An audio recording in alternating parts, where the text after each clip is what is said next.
En este video vamos a hablar sobre las respuestas y adaptaciones del sistema cardiovascular y el sistema respiratorio al ejercicio. Comenzamos con el sistema cardiovascular. El sistema cardiovascular es el sistema encargado del transporte y bombeo de la sangre. Este se encuentra conformado por el corazón, las venas, las arterias y la sangre. Durante el ejercicio, los cambios que podemos encontrar en el corazón es el aumento del gasto cardíaco, que es cuando el ventrículo izquierdo reparte una cantidad de sangre oxigenada en el organismo y por lo tanto se requiere más oxígeno. La respuesta cardíaca está regulada por ciertos mecanismos que pueden ser nerviosos, con un control extrínseco de la función cardíaca,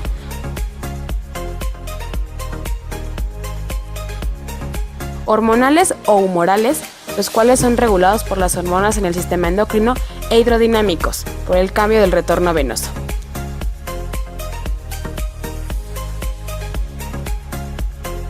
Adaptaciones cardíacas al ejercicio.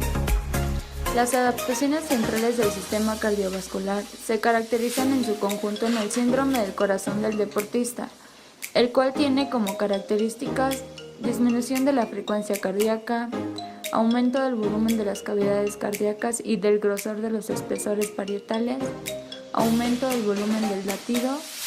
También tenemos respuestas cardíacas al ejercicio, en específico a la frecuencia cardíaca.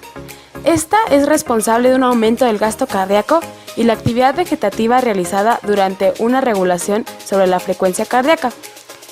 Existen muchos factores que condicionan la frecuencia cardíaca, como los grupos musculares que participan en el ejercicio, el sexo, la edad, el grado de entrenamiento, el ambiente y las variaciones circadianas, además de las patologías.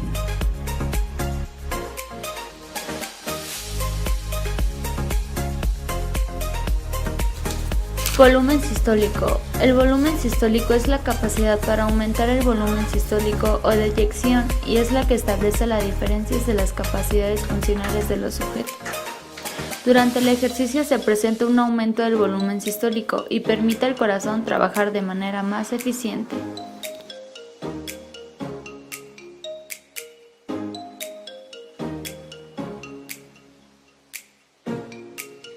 Inicio del ejercicio. Al inicio del ejercicio se produce un rápido aumento de la velocidad de la sangre y por tanto del flujo sanguíneo.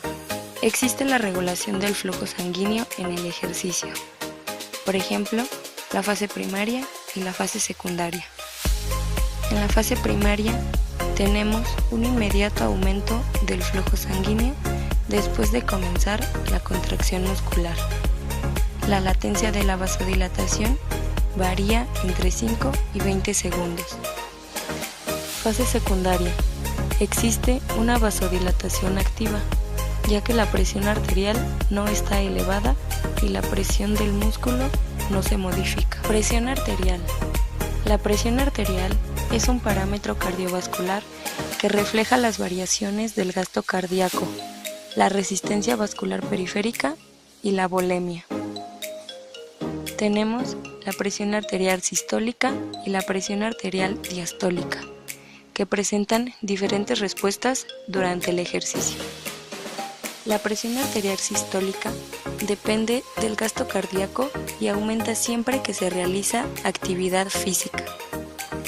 Presión arterial diastólica se modifica muy poco en el ejercicio de resistencia aeróbica y se eleva con ejercicios estáticos. Sustancias vasodilatadoras. Entre ellas encontramos el oxígeno, potasio, hidrógeno, lactato, óxido nítrico, adenosina y ATP, prostanoides y EDHF.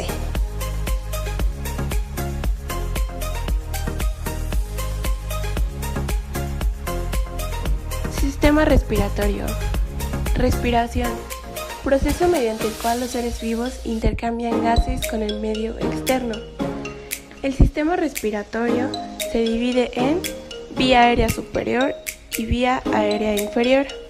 La vía aérea superior está compuesta por fosas nasales, faringe, laringe y la vía aérea inferior por tráquea, bronquios, bronquiolos, alvéolos pulmonares. Ventilación pulmonar. Durante el ejercicio la ventilación aumenta, permitiendo transporte de oxígeno y eliminación del dióxido de carbono. La respuesta pulmonar al ejercicio tiene como función principal el control homeostático de la concentración de los gases en la sangre arterial, el intercambio de óxido y de dióxido de carbono con el entorno. Ejercicio intenso.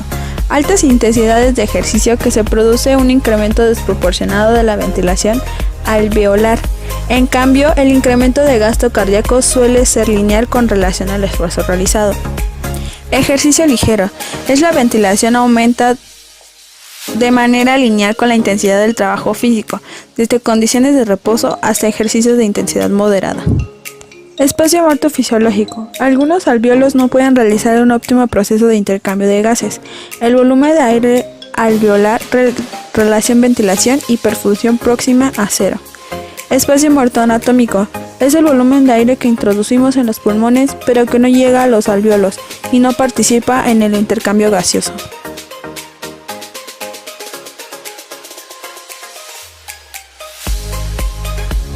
Regulación de la ventilación pulmonar.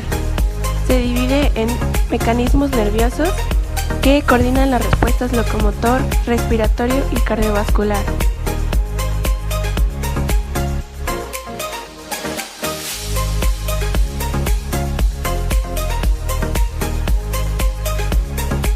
Mecanismos químicos, quimiorreceptores y cambios en la presión arterial.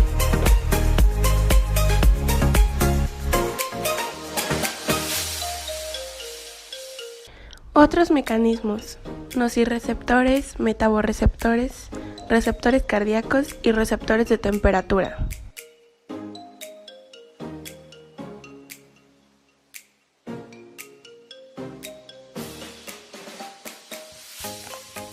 Respuesta de la ventilación pulmonar al ejercicio. En condiciones de reposo, la frecuencia respiratoria alcanza valores medios de 12 respiraciones por minuto, mientras que el volumen corriente suele ser de 0.5 litros de aire por cada respiración.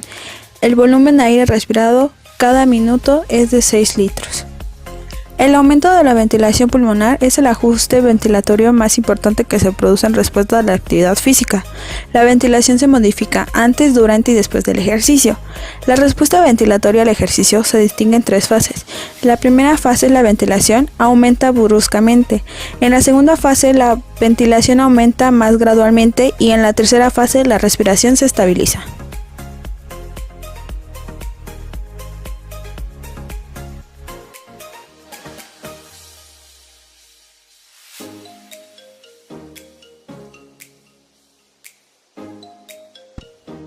Difusión y transporte de gases en el ejercicio. El intercambio gaseoso se produce a través de la membrana alveolar capilar o membrana respiratoria mediante el proceso de factores que afectan al intercambio gaseoso. Espesor de la membrana, superficie de la membrana, coeficiente de difusión del gas en la membrana, es decir, peso molecular y solubilidad, gradiente de presión entre ambos lados de la membrana. El ejercicio afecta algunos de estos factores, mejorando con ello el intercambio gaseoso.